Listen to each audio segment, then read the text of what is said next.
My name is Kamei, and I'm an emerging artist based on Naarm land, also known as Melbourne, Australia.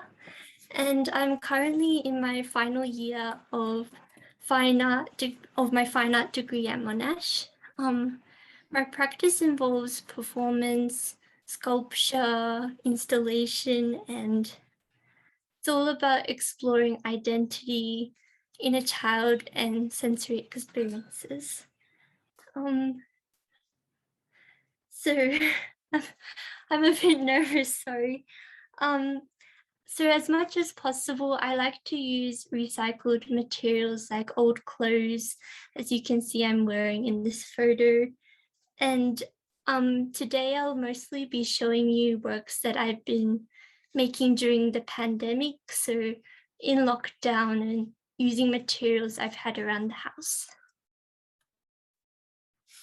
So this is the first costume I ever made completely from scratch. And again, like during lockdown, so there were very limited materials, but I was very lucky to have like these curtain fabrics left over from a past project. And I got my sister to model, and it was a way of like portraying hope and movement, and in this time where we are kind of trapped at home during the pandemic.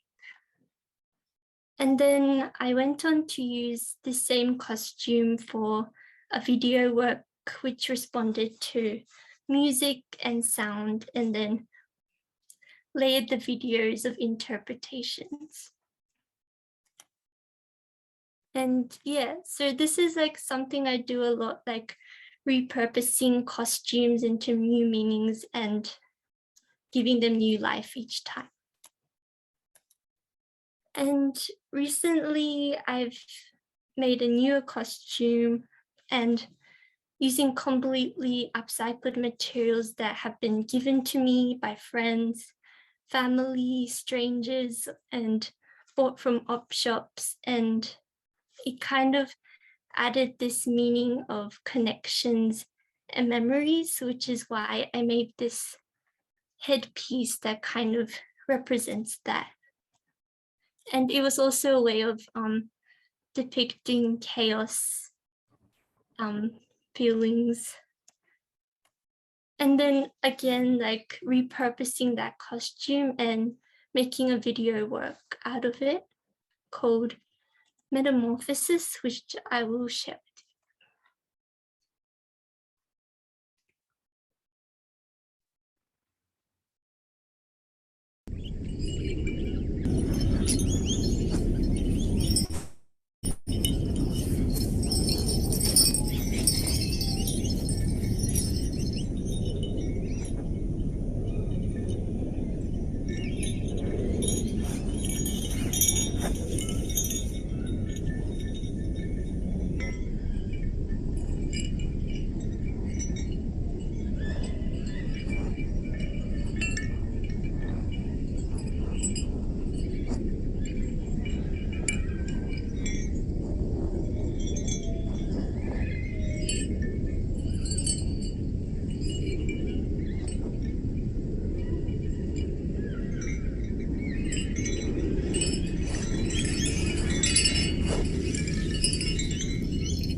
So I forgot to explain what it was about, but this work was really, instead of responding to sounds, I added like things like bells and beads to the costume. So my movement was what was creating the sound, and you can also see the birds from a local park kind of adding to that sound and movement. And because the video is mirrored, it kind of made this abstract appearance, and it kind of reminded me of a butterfly transformation. And at one point, it kind of looks like a caterpillar, and then it's kind of morphing, and hence the name metamorphosis.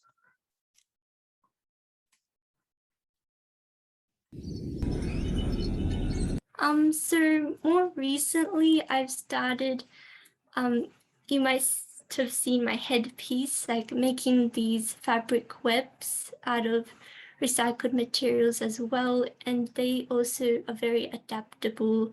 On the left, it's kind of like a cocoon. What I'm wearing is like a headpiece, but it can also be turned into a web as well that has all these beads and bells. And I also made this version where set up in my room because of lockdown, and it was a very interesting way to kind of interact with the work because it was attached to my bed, and when I was sleeping, like my leg would hit it and it would make sounds and kind of make its way into my dreams. And then more recently, as I've continued exploring making sculpture, I wanted to make work that was interactive. If you can see my video, so when you touch these works, they make sound. There's different things like bells and unexpected feelings when you touch the materials. And then these are like works in progress, leading up to my grad show. Some of you might think like these look like money bag dumplings. A week earlier, I had been eating frozen dumplings, and then I think that kind of made its way into the work as well. And this would be a series. And I thought I would share a bit of inspiration or how I approach my work. I look a lot at sea imagery, things in nature, because I think nature is the best inspiration. Like a lot of things that you think are unnatural, but there's so many amazing details and colors that are really beautiful. And then most of the time I kind of make these forms really randomly, and usually there isn't a lot of plans. But sometimes I do have more ambitious ideas that I might need to sketch out and kind of make me see what I need to do. And then they naturally grow on their own.